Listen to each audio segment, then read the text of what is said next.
Ang kwentong ito ay hango sa totoong buhay. Karanasan ito ni Alan. Taong 1967, Santa Juliana, Tarlac.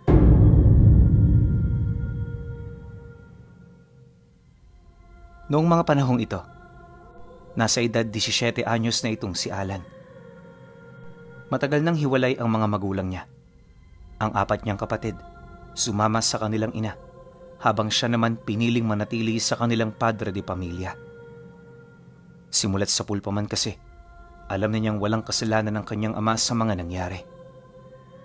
Dagdag pa ni Alan, mahirap pakisamahan ng nanay niya dahil sa ito palagi ang nasusunod. Napakahaliparot din ito, sa puntong hindi yun maaaring iwan ng ama niyang albularyo kapag manggagamot yun sa kabilang bayan. Maraming taon nilang pinagtiisa ng ganoong sitwasyon, hanggang sa nabuking na nila ang pagkakaroon nito ng lihim na relasyon sa isa sa mga magsasakang kakumpare lang din ng tatay niya. Aminado naman sila Alan na may kaya yun sa buhay, pero hindi ito dapat naging rason para ipagpalit nito ang kanilang pamilya. Gayunpaman, dahil sa desisyon ng nanay niya, wala na rin silang nagawa. Masakit man yun para sa kanila, wala siyang nakitang kalungkutan na nagmumula sa kanyang ama. Minsan nga, kapag nag-uusap silang dalawa, paulit-ulit nitong sinasabi sa kanya na walang dapat ibang sisihin kundi siya. Alam kasi nitong hindi naman yun maghahanap ng iba kung wala itong nakitang pagkukulang sa kanya. Sa halip di na udyukan siya nakapuutan niya ang kanyang ina, pilit nitong itinatak sa kanyang isipan ang pagiging mapagpatawad. Isang lason sa buhay natin ang puot, anak. Kung may galit ka, unawain mo. Iwasan mong magsalita ng pasinghal o magdesisyon na dala lamang sa udyok ng iyong emosyon. Ang mga bagay na yan, pagpapakita ng kawalan ng pag-ibig sa kapwa. Kasing lawak ng karagatan ng espasyo sa ating mga puso. Gamitin mo ito para sa pag-ibig at pagpapatawad. Ang mga katagang yun na sinambit ng kanyang ama ang naging daan para makalimutan niya ang lahat ng nangyari sa kanila. Sa paglipas ng mga buwan at taon, napansin niyang unti-unti nang naghilom ang sugat na matagal na niyang iniinda. Hindi nagtagal, sa halip na magmukmok, pinili niyang tumulong sa kanyang ama. Nagkataon naman noong wala pa itong disipulo, kung kaya't siya ang naging kanang kamay nito. Dahil sa panahon yun noon ng maraming nagkakasakit sa kanilang lugar, hindi na sila naglakbay ng malayo para lamang maghatid ng tulong. Araw-araw may mga taong kusang bumibisita sa kanila para magpagamot. Hindi man sa pagmamayabang pero kilala sa kanilang lugar ang tatay niyang si Lucario. Marami ang nakakaalam sa husay nito, kaya kahit may mga albularyong malalapit, marami ang sumasadya sa kanila. Bantog ding mamamatay aswang ang ama niya na halos magdadalawang dekada na nitong ginagawa. Marahil ay dahil dito, nagkaroon sila ng sumpa sa hanap buhay. Kahit kasi anong sipag nila sa pagsaka ng pananim, hindi sila umaangat. Kung anong kinamulatan nilang buhay noon, hindi na ito nagbago. Kung sa tatay niya sapat na ang ganoong buhay, ang kanyang ina naman ay naghangad ng mas mataas. Isa yon sa mga tinitingnan din niyang anggulo kung bakit sila nito pinagpalit sa ibang tao. Bagaman matagal na panahon na rin ang lumilipas magmula noong nagkahiwalay sila, aminado si Alan na sa kaloob-looban niya, naghahanap pa rin siya ng kasagutan. 4 na buwan bago sumapit ang bagong taon, araw-araw na ang pagsidagsaan sa kanila ng mga kababaryo nila. Sa sobrang dami nga ng mga ito, may mga pagkakataong hindi na yon natatapos ng tatay niya sa isang buong araw. Dahil sa ganoong pangyayari, napipilitan itong magturo ng mga kakilala para naman mahati ang mga taong sumasadya sa kanya. Ang kaso lang, maliit na porsyento lamang ang sumusunod sa kanyang payo. Marami pa rin sa mga ito ang gustong magpagamot sa kanya, sa kadahilanang sa kanya na ito nasanay. Hindi naman ito maaaring tanggihan ni Locario. Kaya kahit hindi maubos-ubos ang bilang ng mga nagpapagamot, napilitan silang yon ay paunlakan. Kampante naman ang kanyang ama na tumulong, basta ba'y sumasadya ang mga ito. Kung sa kanilang tahanan kasi mangyayari ang gamutan, wala na siyang ibang iisipin dahil sa mga pangontra at dasal na ikinalat niya sa paligid. Alam din niyang wala roong makakapasok na masamang elemento o mga taong may masamang hininga. Yon ang akala niya. Dahil ilang linggo matapos magsimula ang panahon ng mga sakit, may napansin siyang 2 matandang babae na tila bang sumasabay sa hanay ng mga taong nagpapagamot. Kapag nagpapang-abot ang kanilang mga tingin, kusa itong umiiwas at lumalayo. Di naman yun gaanong mapagtuunan ng pansin ng tatay niya, gawa ng mas inuuna nito ang mga pasyente kaysa sa mga bagay na napapansin ng sarili nitong mga mata. Yun nga lang, habang tumatagal ang kanilang gamutan, mas lalong nangangahas ang mga ito. Nang mapagtanto naman yon ni Locario, dito na niya masinsinang kinausap ang kanyang anak ukol sa naisip nitong plano. Subalit, bago niya ilahad ang lahat ng kanyang mga binabalak, sinimulan niya muna ito sa pagpapaliwanag. Habang nagsasalita ang tatay niya, maigi naman siyang nakinig hanggang sa naunawaan na rin niya ang lahat. Matapos naman itong maibahagi ang mga napansin nitong nilalang, dito na ito nagpaliwanag ng kanilang plano. Ayon sa tatay niya, sa mga susunod na araw, sa labas na siya ng bahay mananatili. Gagawin niya ito upang madali niyang malapitan ang mga nilalang na kanyang ituturo.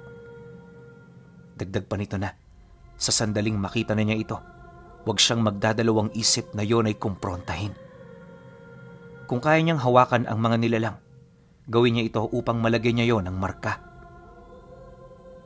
Matapos nun, tsaka pa lamang niya hahayaan ang mga ito na lumayo.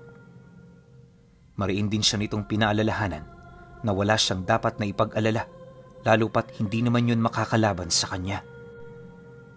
Pagkarinig niya sa sinabi ng tatay niya, inabutan siya nito ng pulang sinulid na halos gadangkal lang ang haba. Bukas anak, kung makita mo sila, siguraduhin mong nakalapat ito sa palad mo bago mo sila hawakan. Yan ang magiging daluyan ng kapangyarihan ko upang sa gabi magawa na natin silang matuntun. Tandaan mo, nakabase ang ating tagumpay sa mga magiging kilos mo. Nang marinig naman ni Alan ang sinabi ng tatay niya, tumangulang naman siya hudyat ng pagsang-ayon. Sa mga sandaling yun kasi, alam niyang siya lang ang maaasahan nito. Nang magkasundo na silang dalawa sa plano, dali-dali naman silang lumabas para pagmasdan ang paligid. Lahat ng lugar kung saan yun nakita ng tatay niya, itinuro sa kanya para magkaroon siya ng ideya. Masusi rin itong inilahad ang kasuotan ng 2 matanda upang sa sandaling makita niya ito, hindi na siya magdadalawang isip.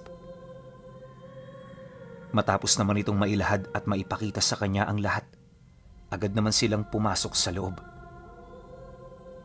Bago sila nagpahinga, nanalangin muna sila para sa mga mapayapang kaganapan kinabukasan. Kalaunan, pagtungtong ng bukang liwayway, tumambad na sa kanila ang iilang taong naghihintay. Bawat isa sa mga ito, matyaga nang pumila sa labas ng bahay. Nang masipat naman yon ni Locario, agad naman niya yung pinapasok.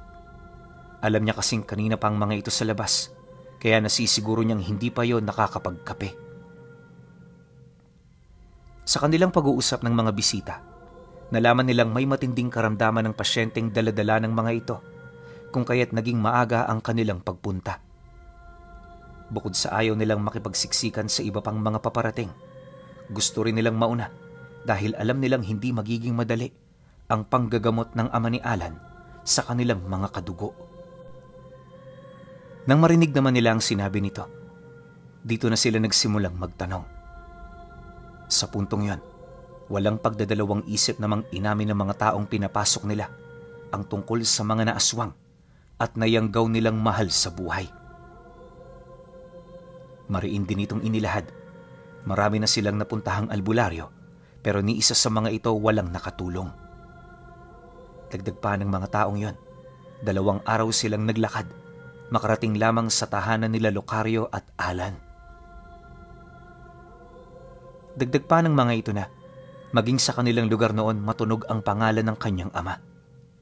Yon ang kanilang naging rason upang makipagsapalaran, magamot lamang ang iniindang karamdaman ng kadugo nila. Matapos naman itong makapagsalita, minabuti ng tatay niya na tapusin na muna ang kanilang pagkakape. Hindi kasi ito nagtatrabaho ng kumakalamang sikmura. Kalahating oras pa ang lumipas. Nang matapos na ito, dito na nito sinimula ng pagtingin sa mga pasyente. 3 batang lalaki na halos kaedad lang ni Alan ang nabiktima ng yanggaw at pangaaswang. Bawat isa rin sa mga ito may mga kadugong albularyo, kung kaya't lubos nila itong ipinagtaka. Naniniwala kasi ang kanyang ama, may respeto ang mga aswang sa mga albularyo, dahilan para hindi ito magpadalos-dalos sa pambibiktima. Noong una, inakala din itong nagkataon lang ang lahat. Pero matapos ang kanyang pagtingin sa katawan ng mga biktima, isang presensyang pamilyar ang kanyang natuklasan. Subalit habang tumatagal, naihahambing niya ito sa presensya ng 2 matanda na ilang araw na niyang nasisilayan. Bagaman imposible itong mangyari, tanging yon ang nakikitang posibilidad ni Locario. Dahil sa sarili niyang agam-agam, minarapat niya munang wag itong ipagsabi. Hindi kasi siya ang tipo ng taong nagbabahagi ng mga kuro-kuro na walang kasiguraduhan o sapat na ebidensya. Para naman hindi mag-alala ang mga pasyente nila, mariin itong inabisuhan ng tatay niya na gagawin ito ang lahat para gumaling ito ng tuluyan. Dagdag pa nito na madali lang gamutin ang sakit ng yanggaw at ang mga taong inaswang. Sa tamang pamamaraan at gamit, nasisiguro niyang hindi na mahihirapan ang mga biktima. Huwag kayong mag-alala. Lahat ng pangontra sa mga aswang at mga kasangkapan para kontrahin ang kanilang abilidad meron ako. Bigyan niyo lang ako ng sapat na oras para makapaghanda. Alan, iwan mo na muna kami rito. Magbantay ka sa labas. Huwag mong kakalimutan ang mga sinabi ko sa'yo. Pagkalahad nito ng tatay niya, agad naman siyang lumabas ng silid. Pagdating niya sa bakuran ng bahay nila, may mga nakita na siyang mga taong naghihintay. Siyempre, para hindi naman umasa ang mga ito, inabisuhan niya yon ukol sa mga pasyenteng kasalukuyang ginagamot ng kanyang ama.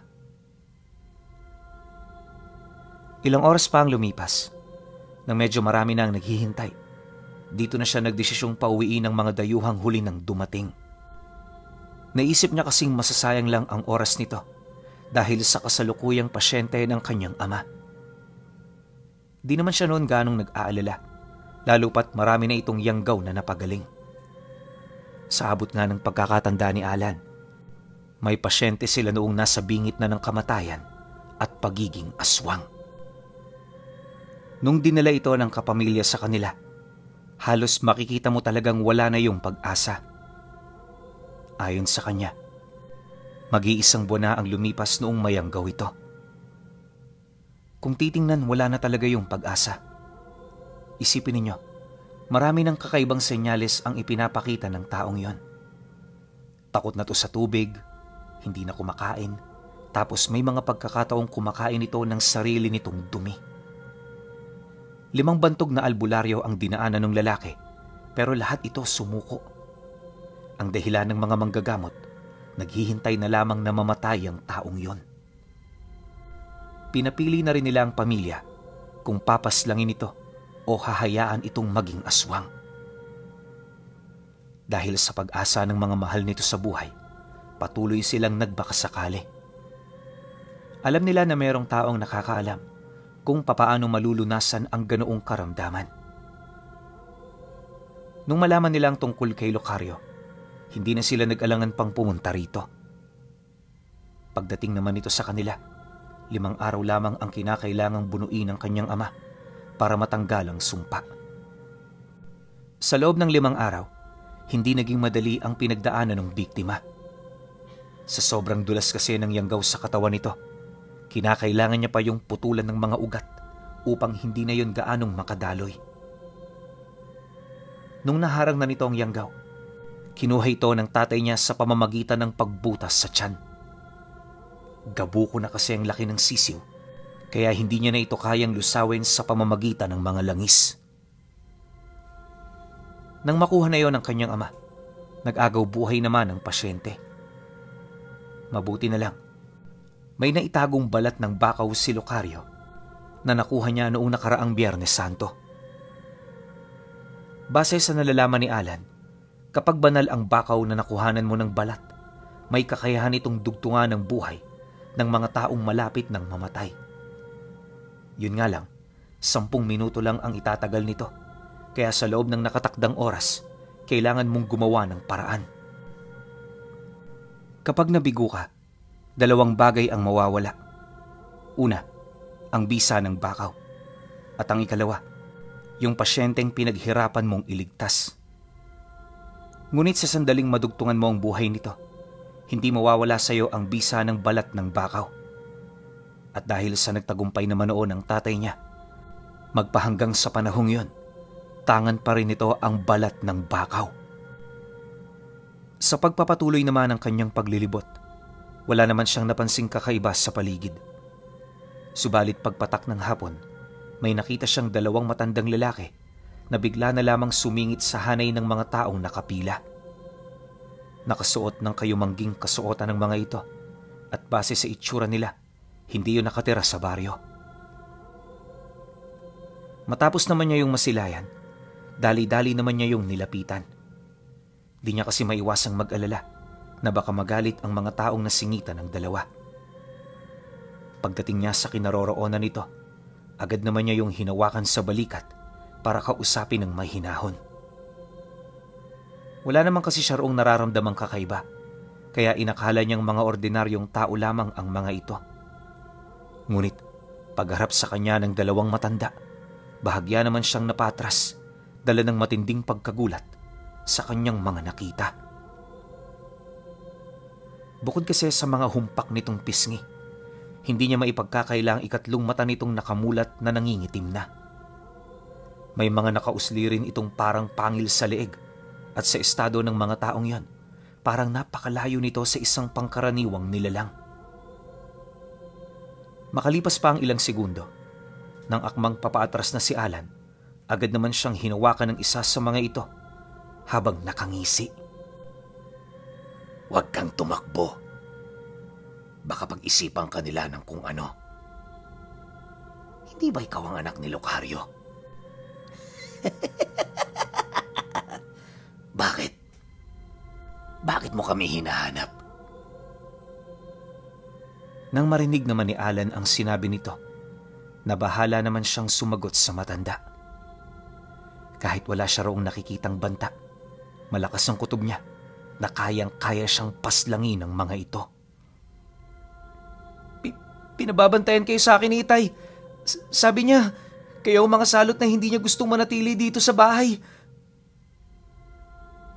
Matapos naman niya itong mailahad, nagpumilit naman siyang magpumiglas mula sa pagkakahawak nito hanggang sa napansin ng iilan ang kanilang mga sagutan. Sa puntong yon, pilit namang umatras ang mga tao sa lugar upang umiwas sa kanila. Maya-maya pa, nang magkaroon na siya ng lakas ng loob, agad naman niyang sinapak ang isa sa mga taong naroon, sabay takbo pabalik ng kanilang bahay. Ngunit di pa man siya nakakapasok ng bakuran, nakita niya ang mga itong humarang sa pintong daraanan papasok. Mataas ang bakuran nila Alan, kaya tanging ang pintong yun lamang ang nag-iisang daan patungo sa bahay nila. Dahil sa ginawa ng 2 matanda, nagdesisyon siyang labanan ng mga ito. Subalit, nang akmang susugurin na niya ang 2, nakita niya sa likod nito ang pagbukas ng pinto ng tatay niya. Nang maramdaman naman yon ng mga nilalang, Agad naman yung nagsipulasan papalayo na para bang merong naramdamang kakaiba ang mga ito.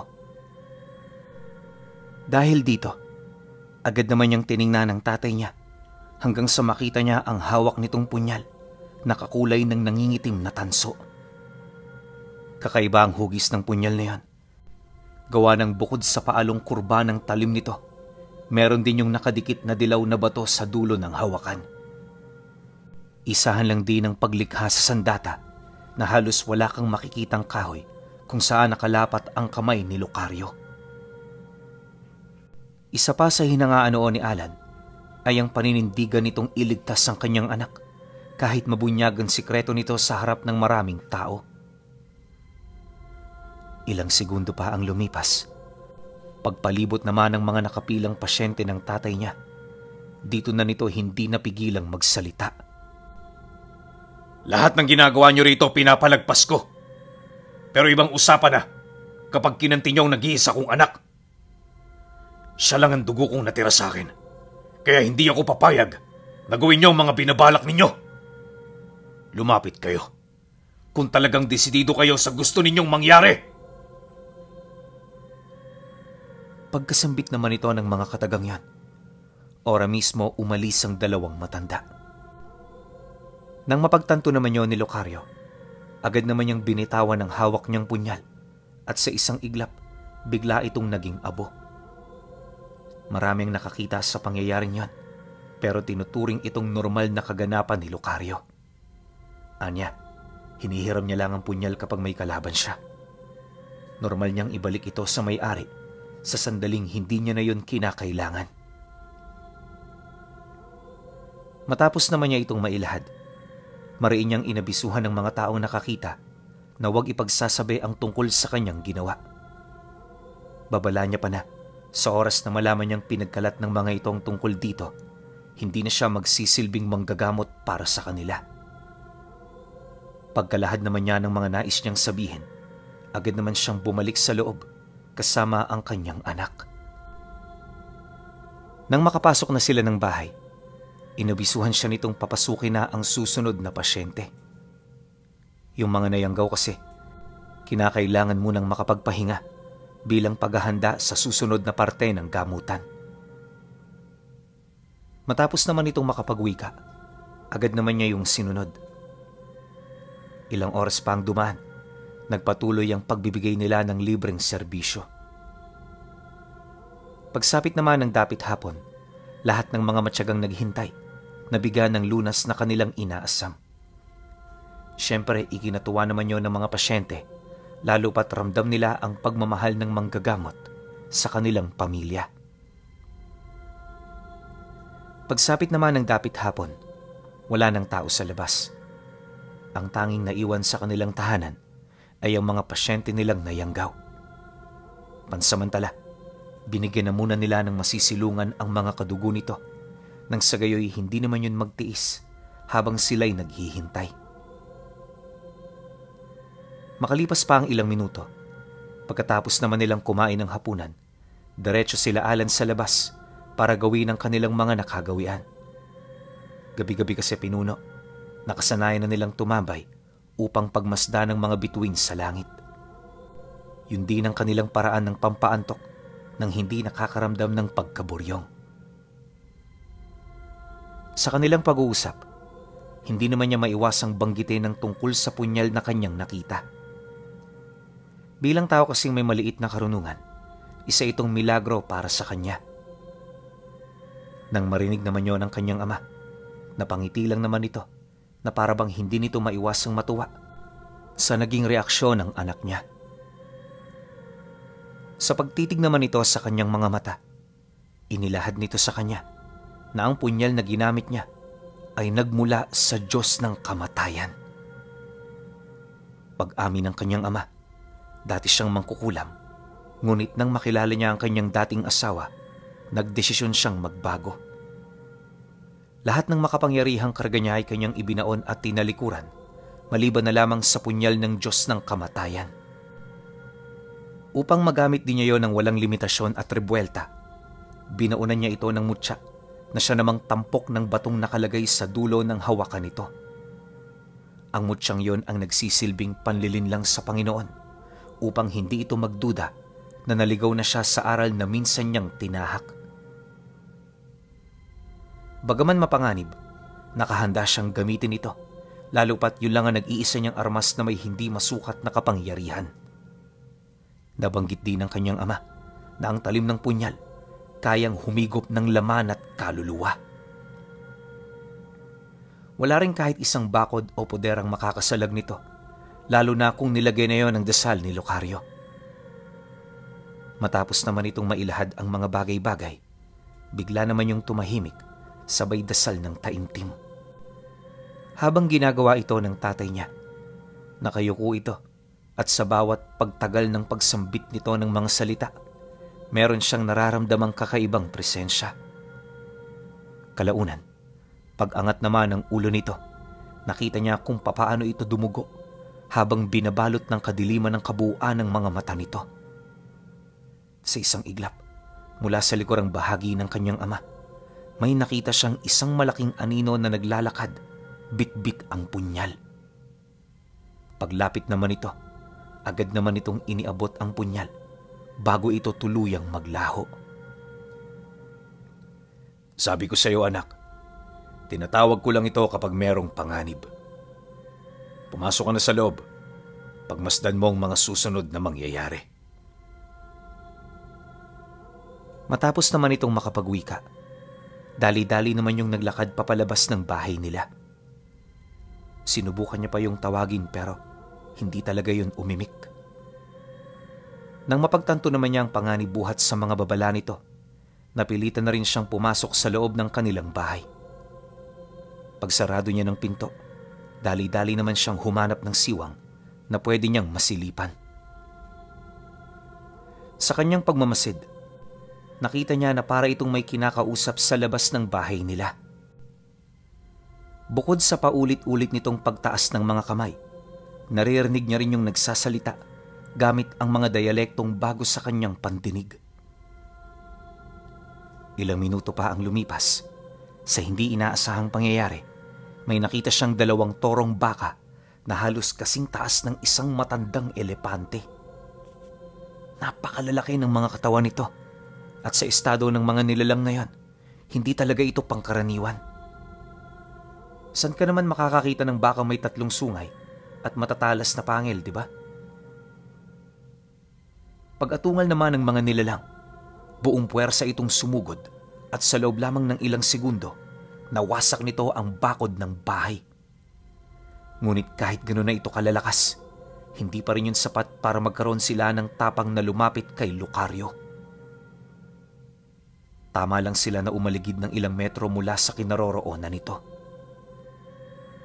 Di rin nagagawa ng mga nilalang na sumugod, sa halip purong pag-atungal lamang at paninindak ang kanilang nagagawa. Maya-maya pa, mula sa kakahuyan, may nasipat siyang 2 nilalang na mabilis na gumagapang. Habang papalapit ang 2, napansin naman niya ang pag-ungol ng mga pasyente nilang nayanggaw, indikasyon na ang mga nilalang na yan ang bumibiktima sa kanila. Sa pagtayo naman ng mga ito sa harapan ni Lucario, dito niya nakita ang kakaiba nitong mga anyo. Paglalarawan ni Alan sa mga nilalang, kulay lila ang kanilang mga balat tapos sa kanilang likod, meron sila roong mga galamay. Hindi niya mawari kung anong silbi ng mga ito, pero base sa kanyang mga haka-haka, posibleng pinagmumula nito ng kapangyarihan ng mga nilalang. Ang mukha naman nila, literal na isang mata at malaking bunganga lamang ang naroon. Hubot-hubad din ng mga ito, tapos may tangan nitong pamalo na gawa sa hindi matukoy na bagay. Basta, kasing kulay yun ng uling na nagbabaga. Pagharap naman ng 2 sa kanyang ama, agad kumalat ang presensya nito sa buong paligid. Malakas ang presensyang yon dahil ang mga damong malapit sa kanilang kinaroroonan nagkantatuyot. Pag-angil naman ng mga nilalang, buong puwersa naman yung umatake kasama ang 2 nilang alaga. Pagsilay naman dito ng kanyang ama, agad naman yung sumalubong para kaharapin ng mga ito. Sa kanilang pagbubuno, Wala halos nakitang kakaiba si Alan sa mga kilos ng tatay niya. Kadalasan purong pag-ilag at pagsalag lamang ang ginagawa nito, habang ang mga katunggali naman niya walang patid na nagpapakawala ng mga malalakas na pag-atake. Sinasabayan din nila ito ng mga usal, kasama ang mga walang sawang pagpulupot sa kanya ng mga baging na inuutusan nito. Habang patuloy din yung ginagawa ng dalawa, paulit-ulit naman siyang sinunggaba ng 2 baka hanggang sa napuno na ang kanyang ama. Makalipas pa ang ilang minuto, pagdistansya nito ng bahagya, gumuhit ito ng mga simbolo sa ere habang nagsasambit ng mga usal.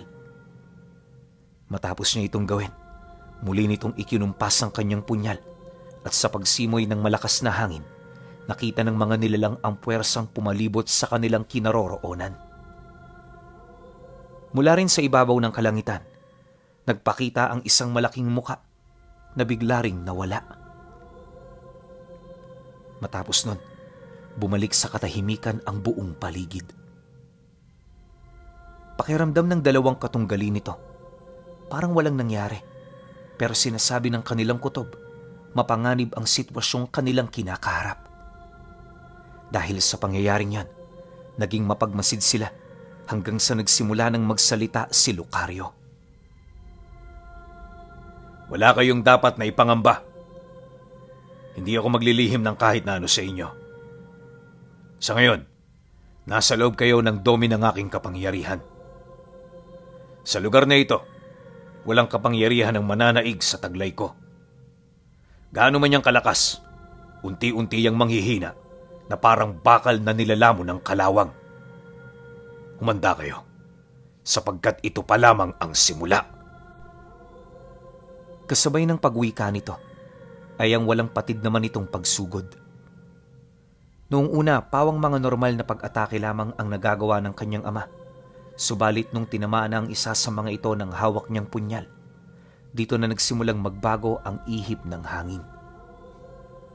Paglapat kasi ng mga dugo nito sa lupa, umahon mula sa karimlan ng impyerno ang mga nilalang na binabalot ng apoy at nagbabagang asupre. Kahawig yon ang nilalang na kanyang nasugatan, dahilan para magtaka ang mga ito sa nangyari. Pagtanong naman ng mga ito sa kanya, mariin niya ritong inilahad ang kakayahan niyang magtawag ng nilalang na mas malakas kumpara sa kanyang kalaban. Magpapatuloy ang pagtawag sa bawat sugat na kanilang matatanggap. Matapos naman yung marinig ng dalawa, bakas sa mga kilos nito ang pag-iwas. Yun nga lang, nang mabigyan niya na ng misyon ng nilalang, walang patid nitong sinugod ang kanyang mga kalaban. Una nitong pinaslang ay yung 2 baka na kanina pang sumusugod sa kanya. Pagkalat naman ng dugo nito sa lupa, dumoble ng dumoble ang mga nilalang, hanggang sa kalaunay mapalibutan na nito ang 2 niyang kalaban. Nang masipat naman yun ni Alan, dito na siya naglakas loob na lumabas ng bahay. Alam niya kasing natalo na ang mga ito, kung kaya't nasisiguro niyang ligtas na ang kanilang lugar. Paglapit naman niya sa kinaroroonan ng tatay niya, bumungad sa kanya ang mga sugatang nilalang na pilit pa ring nakikipaglaban. Bagaman may mga nakatarak ng sandata sa kanilang mga katawan, hindi mo pa rin sila makikitaan ng pagsuko. Sa kahuli-hulihang sandali ng kanilang mga buhay, pinilit nilang paslangin si Lucario, ngunit naging bigo sila. Dahil dito, hinarap nila ang masalimuot nilang kamatayan. Ang bawat nilalang kasing natawag ng kanilang mga dugo, hindi hinayaang mamatay sila nang hindi nila nalalasap ang mismong talim ng mga armas nito. Sa pagkamatay naman ng 2, lahat ng mga nilalang na umahon, bigla na lamang naglaho na parang mga alikabok. Matapos nun, bumalik sa normal ang buong paligid. Naglaho na rin ang malakas na puwersa ng hangin, indikasyon na wala ng bisa ang kakayahang yon ng tatay niya. Makalipas pa ang ilang minuto, ibinalik na rin ito sa Diyos ng kamatayan ang hiniram niyang punyal. Nga pala, Pinuno, hindi si Sidapa ang binabanggit ko rito. Si Sidapa kasi isang diwata lang, habang ito naman Diyos ng kamatayan. Lahat ng wala ng buhay o nakatawid na, siya ang may hawak. Ultimong hari ng impyerno at ang mga prinsipe nito, lumuluhod sa panahon ng kanyang pagbisita. Hindi ko na rin siya papangalanan. Ang pangalan niya kasi, ginagamit sa usal ng punyal. Aktibo at buhay na pangalan din ito. 3 salita lang, pero sobrang delikado. Matapos ang mga pangyayari, agad naman silang bumalik sa loob ng bahay. Pagdating naman nila sa kinaroroonan ng mga pasyente, nasipat nila itong parang hindi makahinga ng maayos. Siyempre, sa halip na matulog na silang mag-ama, minabuti muna nilang lapatan yon ng lunas upang walang mangyari sa mga ito kinabukasan. Habang ginagawa naman yon ng tatay niya, dito na nagsimulang magtanong ang mga kadugo nitong nagbabantay. Inalam ng mga ito kung ano ang mga nilalang na yan at kung bakit ito sumugod sa tahanan ng albularyo. Mariin din itong inilahad. Unang beses pa lamang nila itong makita, kaya maging sila man, labis-labis ang pagtataka. Pagkawika naman ng mga taong yon, hindi na rin nagdalawang isip ang tatay niya na maglahad ng tungkol sa mga nalalaman nito. Lahi ng sugya ng mga nakita niya. Isang pamilya ng mga aswang na may malaking banta para sa aming mga albularyo. Taliwas sa mga ordinaryong aswang, hindi sila kumakain ng buntis at mga bata. Wala rin silang itinatanim na sakit o mga mutya sa mga ito. Basta ang nais lang nilang mangyari, makita yung nagdadalamhati at naghihirap hanggang sa kanilang mga huling hininga. Sa pamamagitan kasi nito, nakakakain sila ng mga negatibong enerhiya. Yon ang kanilang ginagamit bilang langis upang patuloy na tumibok ang mga bertud nilang nagsisilbi na nilang kaluluwa at puso ng kanilang mga katawang lupa. Sa abot din ng kaalaman ng tatay niya, 3 lahi ng mga engkanto ang nagsanib sa katawan ng isang aswang para mabuo ang nilalang na tinatawag nilang sugyan. Pagtatapat pa ng kanyang ama na sa loob ng 3 dekadang pag-iral ng mga ito, nasa humigit 100 albularyo na ang napatay nila sa iba't ibang panig ng bansa. Kaya yun nalaman ni Locario ay dahil sa mga dalang mensahe ng mga engkanto sa bawat lugar kung saan umiiral ang mga sugyan. Nang makita niya rin ang mga pasyente nilang nayanggaw, inaasahan niyang may bahid ito ng aura ng mga ganoong uri ng nilalang. Marahil kaya yun naging ganon ay dahil sa nataong nagkasabay ang yanggaw ng ibang lahi, gayon din ang sumpang itinanim ng mga ito. Hindi rin yun imposible ayon kay Locario sa kadahilan ng marami na siyang nabalita ang ganoong sitwasyon. Malimit sa mga pangyayaring ganon, hindi na nakakaligtas ang mga biktima sa kabila ng karunungan ng mga albularyong tumutulong sa kanila. Mariin ding inilahad ng tatay niya. Nais niyang sirain ang ganoong sistema. Gusto niya talunin ng mga sugyan sa abot ng kanyang karunungan at kakayahan. Matapos naman niya itong mailahad, gamit ang 3 buhay na salita, pinatulog niya ang kanyang mga pasyente. Nang mapansin naman niyo ng mga bantay, minabuti na rin nilang bumalik sa kani-kanilang mga pwesto. Sila Alan naman, pumunta na sa kanilang mga silid para magrosaryo bago matulog. Ayon sa kanya, mula pagkabata yun ang pinamulat ng tatay niya. Ang dahilan kung bakit sila nagdarasal ay para sa proteksyon at kaligtasan. Naniniwala sila ang mga taong malapit sa Ama, iniingatan sa anumang unos ng panahon. Ito rin ang nagsisilbi nilang komunikasyon para makipag-usap at patuloy na magkaroon ng ugnayan.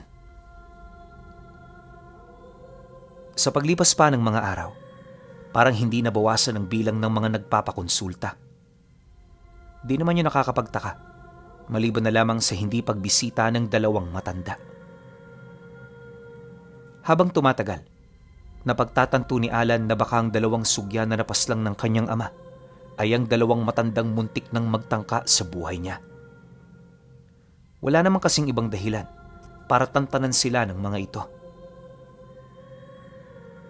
Kalaunan, mismo ang tatay niya ang nagkumpirma nito. Ngunit sa kabila ng pagkawala ng dalawa, inabisuhan siya nitong huwag magpakakampante. Naniniwala kasi itong yun pa lamang ang simula ng lahat.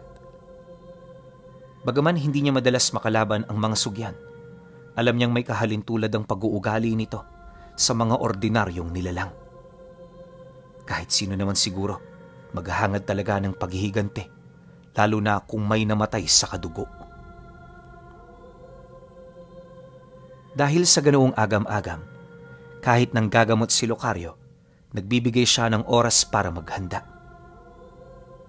Alam niya kasi noong hindi siya maaaring magpabaya, lalo pat marami ang madadamay kung sakali mang sumugod ang mga ito na hindi siya nakahanda. Dagdag pa niya na isang malaking insulto ang matalo sa bahay na ilang taon nang nagbibigay silong at proteksyon sa kanila. Ang mga ganoong hinaing niya ang mas lalong nagpatibay sa kanyang pasya at desisyon. Sa paglipas pa ng mga linggo, unti-unti niyang sinanay si Alan pagdating sa pakikipagkombate at lihim na karunungan. Kabilang yon sa kanyang mga paghahanda na siya namang hindi tinanggihan ng kanyang anak. Dahil sa kanilang mga napagkasunduan, pilit naman niyang ginawa ang kanyang parte. Sa abot ng kanyang makakaya, sinunod niya ang tatay niya hanggang sa kalaunay unti-unti niyang napapansin ang mga pagbabago sa kanyang sarili. Marahil hindi yon kalakihan. Ang mahalaga, umuusad at umuunlad siya. Pagkatapos naman ng mga buwan, umuwi na ang mga pasyente nila. Matagumpay yung nailigtas ng tatay niya nang walang hinihinging kahit na anong kapalit. Matagal na panahon na rin yung nanatiling lihim, alinsunod sa pangako ng pamilya ng mga pasyente na huwag ipagsasabi ang tungkol dito. Nabawasan man ng konti ang kanilang trabaho, wala pa rin itong ipinagbago. Pakiramdam nga noon ni Alan, doon na lamang umiikot ang kanilang buhay. Isipin niyo na lang, pagkatapos ng buong araw na gamutan, magro-rosaryo, tatambay sa labas, tapos matutulog. Ganon at ganon lang, na halos mawala na sila ng oras para sa kanilang mga sarili. Ngunit sa kabila nito, hindi nagre-reklamo ang tatay niya. Alam kasi nitong isang dakilang gawain ang tinutupad nila at sa kabilang buhay, malaki ang magiging kapalit nito sa amang kanilang pinaglilingkuran. Kaso lang, bago magtapos ang panahon ng mga sakit, may nangyaring kakaiba. 2 araw bago ito magwakas, sinalakay sila ng mga sugyan. Una itong nagparamdam noong umaga, tapos sinundan nila ito pagtungtong ng dapit hapon. Ayon kay Alan, nasa 7 ang bilang ng mga nilalang na yon. Sa kasagsagan ng pananatili nito sa kanilang lugar, may mangilan-ngilan itong biktima na tinaniman ng sakit. Gustuhin man sana yung tulungan ng tatay niya, wala itong nagawa. Dahil wala pa namang mga senyales ang sakit na inilagay ng mga ito. Hindi naman nila yun maaaring lapatan ng kung ano-anong lunas sa kadahilan ng may posibilidad na manganib lang ang buhay ng biktima. Dahil sa mga nangyari, nagdesisyon silang pauwiin ang mga naghihintay. Labag man sa loob ni Locario na talikuran ang kanyang trabaho noong mismong araw, wala siyang magagawa dahil doon nakasalalay ang kaligtasan ng kanyang mga bisita. Pagsialis naman ng mga ito, nanatili sa kanilang lugar ang 8 sugyan. Hindi yun umiimik habang pinagmamasdan nito ang kanilang tahanan. Sila Alan naman, piniling manatili na muna sa loob ng kanilang pamamahay habang naghihintay sa pagtalikod ng araw. Pagtungtong naman ng 6:00, dito na nga nagsimulang pumasok ang mga sugyan. Kagaya ng naunang dalawa, winasak ng mga alaga nitong pangunahing bakod ng bahay nila. Tinangkaring suwagi ng mga nilalang ang kanilang tahanan, ngunit masyadong malakas ang depensang bumabalot dito. Kahit nasa harap na nila ang matinding panganib, nanatili silang kalmado. Yung tatay niya nagawa pang maghapunan habang pinagmamasdan ng mga ito. Pagkatapos naman nilang kumain, pinili nilang unahin na muna ang pagrorosaryo, gawa ng may kutob ang tatay niya na hindi na nila yon magagawa maya-maya. Nang marinig naman ni Alan ang tungkol dito, yon ang kauna-unahang pagkakataon na naging taimtim ang kanyang dasal. Sa mga sandaling yun kasi, ramdam na niya ang hindi maipagkakailang puwersa ng mga nilalang. Unti-unti na rin itong umaligid sa bahay nila, indikasyon na naghihintay na yon ng pagkakataon para sumalakay. Hindi naglaon. Nang makapaghanda na ang kanyang ama, dito na ito nag-utos sa kanya na buksan na ang entradang pinto. Paglabas naman ito, wala yung dalang kahit na ano. Sa pagkakatanda ni Alan, sa kanilang dalawa noon siya lang ang may hawak-hawak na itak. Hindi nga niya maisip kung tatala ba yun sa mga nilalang o kung ano magiging epekto nito. Basta, dala-dala niya lang ang gamit dahil pakiramdam niya ligtas siya kapag hawak niya ito. Makalipas pa ang ilang minuto, nang makalabas na sila sa kanilang tahanan, may nakita silang isang matandang babae na nakatayo sa pinakagitnang bahagi ng mga sugyan. Bagaman sa ordinaryong tao pa ang wangis nito, alam niyang isa rin yun sa mga nilalang. Pagtitig naman ito sa kanyang ama, hindi naman ito maiwasang ngumisi habang nagsasalita. Alam niyo, pinuno, ang boses ng matanda parang sa lalaki kung pakikinggan. Bukod kasi sa napakalalim nito, parang gumagarugal din yun na hindi mo maintindihan. Isang beses lang sa buhay kong ito nakita ang punyal ng Diyos ng kamatayan. Hindi ko sukat akalain, albularyo magtatangan nito. Gayon ang gamit na yan ay purong kaliwa. Batid kung may ginawa ka sa punyal para patuloy ka pa ring pahiramin ng Panginoon ang kanyang kapangyarihan. Nang marinig naman yon ng kanyang ama, dito na ito nagsimulang maglakad papalapit sa matanda. Pagkaharap naman nilang dalawa, kampante naman yung sumagot pagpapakita ng kanyang pagiging lamang sa pagitan nilang dalawa. Huwag mo nang alamin kung anong ginawa ko. Baka mabaliw ka pa. Ang masasabi ko sa'yo, mas maganda kung pagtuunan mo ng pansin ang pagtakas nyo ngayon dito. Akala nyo ba lumamang na kayo? Nakalimutan mo na yatang teritoryo ko ang lugar na ito. Lahat ng nilalang na naninirahan dito, sumusunod sa aking mga utos. Pagkasambit ni Lucario ng mga katagang yan, unti-unting nagpakita ang mga engkantong naninirahan sa kakahuyan. Mabilis itong pumalibot sa mga sugyan hanggang sa maharangan na nito ang bawat daan. Nang may sakatuparan na ito ng kanyang ama, ipinakita nito sa matanda kung papaano niya tawagin ang punyal ng Diyos ng kamatayan.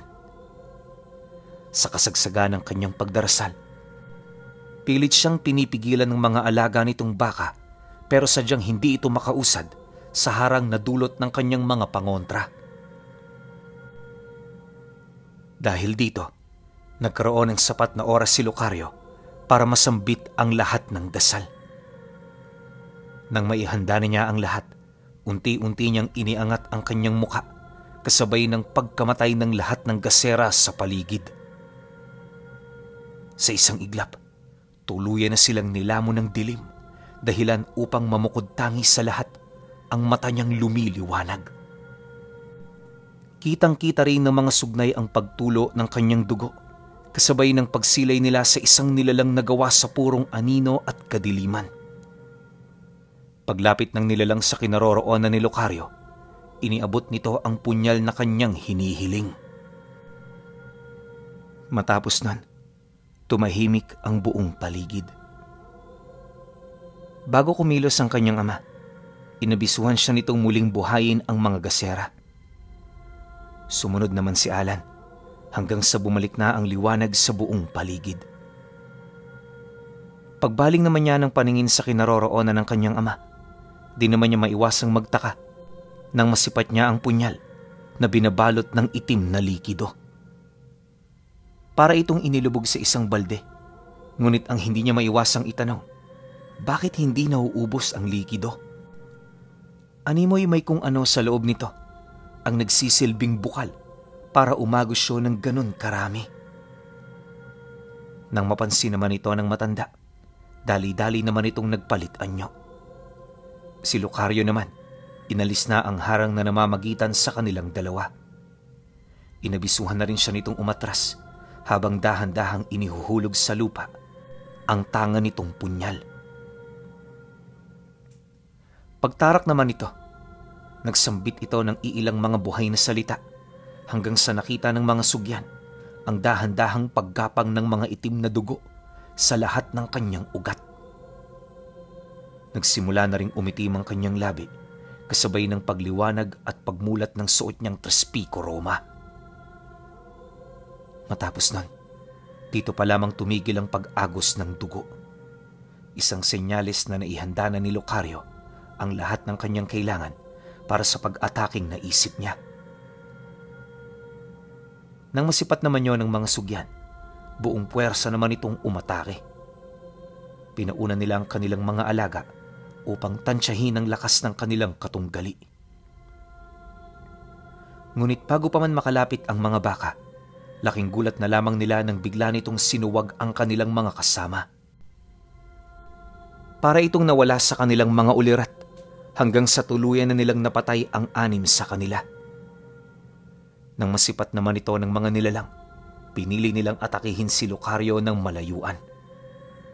Pagsilay naman ng kanyang ama, ngumisi lang naman ito habang tinutunaw ang mga sandata nito gamit ang mga anino.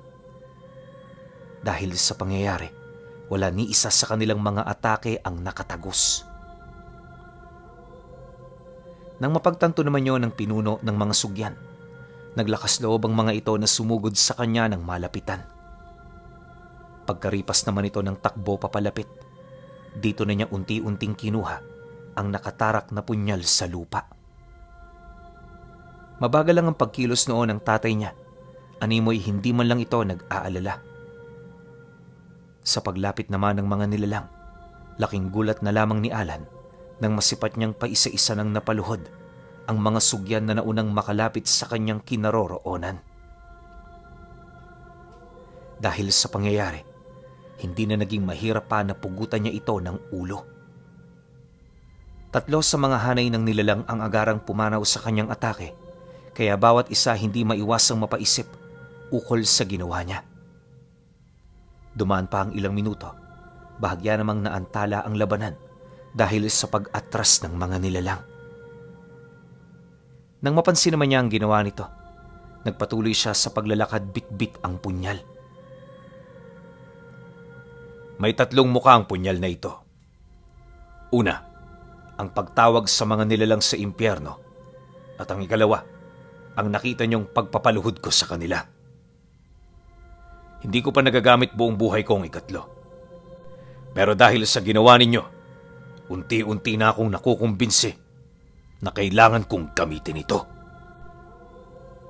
Pagkalahad naman ni Lucario ng mga katagang yan, bigla nitong sinugatan ng kanyang sarili gamit ang punyal. Sa halip na dugo ang umagos mula sa laman nito, nakapagtatakang itim na likido ang kumalat sa paligid. Sa loob ng kalahating oras, walang patid itong umagos hanggang sa napansin na lamang niya na halos mapuno na nito ang kabuuan ng bakuran. Matapos namang maihanda ng tatay niya ang pinakahuling hakbang, muli nitong binitawan ng punyal kasabay ng mabilis na pag-ahon ng mga nilalang na gawa sa purong kadiliman. Habang pumapaikot ito sa langit, naglalabas ito ng isang nakakatakot na tunog. Para itong sigaw ng batang malapit ng mamatay. Imposible ring mabilang ang mga ito sa kadahilan ng dikit-dikit yon sa kasagsagan ng kanilang paglipad. Nang masipat naman yon ng mga sugyan, inakala nilang pangkaraniwan lang itong nilalang. Subalit nang marinig ito ni Locario, dito niya inilahad na bawat isa sa mga ito nagtataglay ng abilidad ng sinaunang lahi ng mga aswang.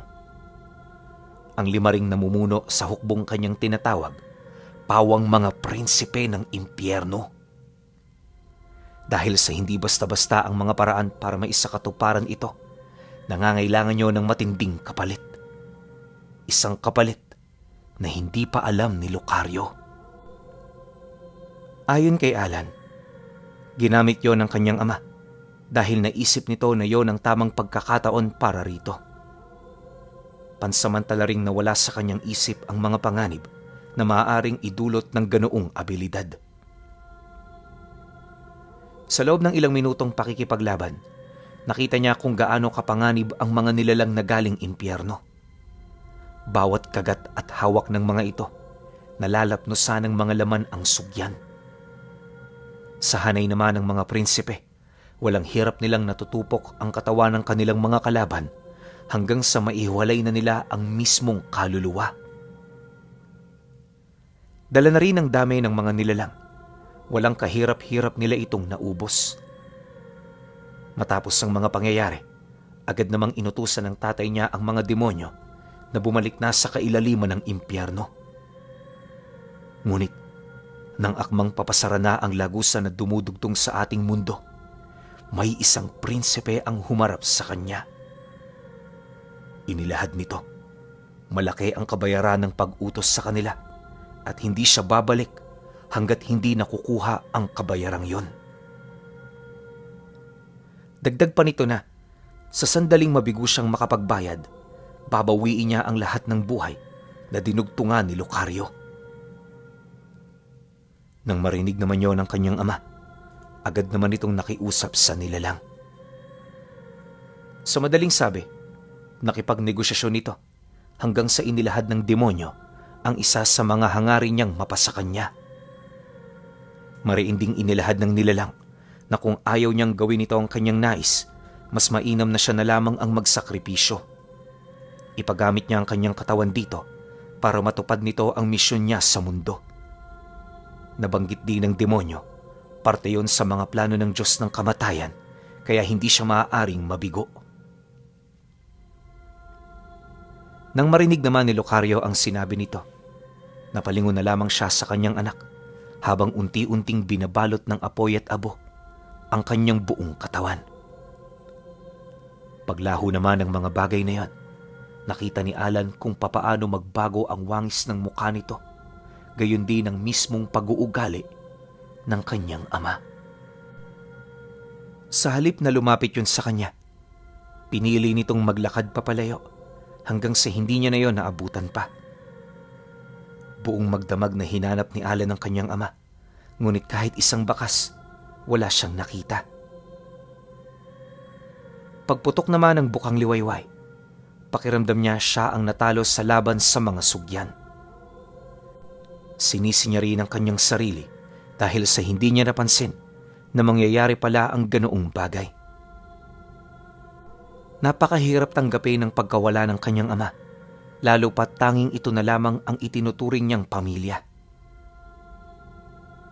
Gayunpaman, kahit masakit, pinili niyang tanggapin ang mga bagay-bagay. Naisip kasi ni Alan, isa yon sa mga pagsubok sa kanya ng Panginoon. Pagpatak naman ng sumunod na araw, minabuti niyang umuwi na muna sa kanila. Nang marating niya ang bukana ng bahay, tumambad sa kanya ang iilang mga pamilya na naghihintay na magbukas sila. Nang masipat naman siya ng mga ito, nagmamadali naman yung lumapit habang nagtatanong ukol sa kung nasaan na ang kanyang ama. Pagkarinig naman ni Alan sa sinabi nito, agad naman niyang ipinagtapat na wala na roon ang tatay niya. Palusot niya pa na meron yung pinuntahan, kaya baka aabuti ng ilang buwan ng pagkawala nito. Nang marinig naman yon ng mga parokyano, Bakas naman sa kanilang mukha ang matinding panlulumo. Dala na rin ang kanilang mga narinig. Pinili na nilang umuwi upang makahanap ng panibagong manggagamot na maaari nilang malapitan. Paglayo naman ng mga ito, napabuntong hininga lang naman siya sa isang tabi habang iniisip ang kalagayan ng kanyang ama. Nakakalungkot man kung iisipin, alam niya sa kanyang sarili na wala na siyang magagawa. Ilang oras pa ang lumipas, nagdesisyon siyang hanapin ito. Wala mang ideya kung ilang araw o buwan aabuti ng paghahanap niya, minabuti niyang makipagsapalaran. Sa mga sandaling yun kasi, tanging yun na lamang ang nakikita niyang paraan para mapanatag ang kanyang isip at kaluluwa. Dagdag pa ni Alan na kung pipiliin niyang manatili at ipagpatuloy ang buhay sa kanila, hindi malabong masiraan lang siya ng bait sa kakaisip. Sa loob ng ilang araw na paghahanap, kung saan-saan na siya nakarating. Unang beses niya itong nagawa, kaya may kaakibat na takot at pag-aalala sa bawat pag-usad niya. Ngunit kapag naiisip niya ang kanyang ama, nanunumbalik ang lakas ng loob niya para magpatuloy. Subalit habang tumatagal ang kanyang paghahanap, unti-unti naman siyang nawawalan ng gana at pag-asa. Kalaunan, nang marating niya ang lugar ng San Miguel, dito na siya nakasagap ng usap-usapan ukol sa isang lalaking bumibisita sa mga baryo para pumatay ng mga dalaga at binata. Marami ng atrasong taong yon sa mga karatig lugar, kaya halos hindi na mabilang ang naghahanap sa kanya. Dagdag pa ng mga ito na isang kakaibang punyalang ginagamit nito sa pagpaslang ng kanyang mga biktima. Nang marinig naman ni Alan ang tungkol sa kwentong yan, nagkaroon siya ng kutob na baka yun na nga ang tatay niyang si Lucario. Alam kasi niyang posible itong mangyari, lalo pat napuspos yun ng demonyo. At ang mga demonyo base sa paniniwala ni Alan, kayang gumawa ng lahat ng karumal-dumal na mga bagay. Ang ganun niyang kaisipan ang nag-udyok sa kanya para magpatuloy sa paghahanap. Nang marating naman niya ang malawak na ilang at kabundukan, napagtanto niyang malapit na siya sa kinaroroonan ng kanyang ama. Bago naman siya pumasok sa lugar na yon, napadpad siya sa isang maliit na sitio malapit sa isang bundok. Nagkataon namang may nakita siya roong mga tao, kaya hindi na rin siya nagdalawang isip na lumapit. Pagtanong naman ni Alan sa mga ito, dito niya nalaman ang tungkol sa mga mersenaryong antingero na kumuta sa mga bundok na nasa malapit. Kagaya niya, ang mamamatay tao rin ang hinahanap ng mga ito. Nagkaroon kasi umano yon ng malaking pabuya sa ulo dahil sa nakapatayo ng mga anak ng mayayaman. Nang marinig naman niya ang tungkol sa bagay na yan, hindi siya nag-alangang tumuloy. Lahat ng sinabing babala ng mga tao sa lugar, literal na ipinagsawalang bahala niya. May mangilan-ngilan ding pumigil sa kanya pero hindi siya nagpasindak sa sinasabi ng mga ito. Basta ang nasa isip noon ni Alan, siya ang unang makakahanap sa kanyang ama bago ito matuklasan ng iba. Ngunit, lingid sa kanyang kaalaman, masyado palang malapad ang lugar na papasukin niya. Sa 2 araw niyang paglalakbay sa loob nito, marami siyang nakitang hindi kaaya-aya. Dagdag pa ni Alan na may mga pagkakataong nakakasalubong siya roon ng mga aswang, ngunit hindi niya yun gaanong pinagtutuunan ng pansin. Kapag gabi naman, nararamdaman niyang umaaligid ang mga ito, subalit hindi naman yun basta-bastang nakakalapit. Bukod kasi sa marami siyang tanga ng mga pangontra, armado rin siya ng mga libreta na matagal na panahon na niyang sinasampalatayanan. Ang mga gamit na ito ayon kay Alan ang siyang nagligtas sa kanya laban sa mga nilalang na nakatira sa bundok man at gubat. 2 linggo pa ang lumipas, napadpad siya sa kuta ng isa sa mga mersenaryong naghahanap. Dahil sa mga tangan niyang libreta, inakala ng mga ito na isa rin siyang antingerong naghahangad sa pabuyang nakapatong sa ulo ng kanyang ama. Siyempre, para hindi siya mapagdudahan, sumang-ayon lang naman siya. Ang problema lang, masyadong matagal ang pag-usad ng grupo dahil sa hindi pa nakakabalik ang naunang pangkat. Ayon sa namumuno, alis ang ikalawang pangkat na sasamahan ni Alan kapag nakabalik na ang mga ito. Hindi kasi maaaring magkasabay sila dahil maaapektuhan ito ang bilang ng mga taong nagbabantay sa gabi. Nang marinig naman niya ang dahilan ng pinuno, naging matyaga naman siya sa paghihintay. Inakala niya kasing yun na ang magiging susi niya para mahanap ang kanyang ama. Ngunit sa hindi inaasahang pagkakataon, nang makabalik na ang unang pangkat, may narinig siyang usap-usapan ukol sa pagkakahuli nito sa taong hinahanap niya. Base sa mga kasamahan niyang nakapagtanong sa dumating na mensahero, puspos ng demonyo ang taong nadakip nila, dahilan para makagawa yun ng mga karumal-dumal na bagay. Nabanggit din ito na dahil sa mga natuklasan nila, sila na mismo ang nagkumpirma na yun nga ang taong hinahanap nila. Ayon pa sa mga nakarinig, nakasalukuyan na noong naglalakad pabalik ng kampo ang kanilang mga kasama habang walang sawa nitong pinahihirapan ang kanilang bihag. Dagdag pa ng mga ito, malupit ang unang pangkat na nakadakip, kaya paniguradong hindi na mabubuhay ang taong yon. Matapos naman itong marinig ni Alan, agad naman siyang nag-empake sa baytahak ng daan.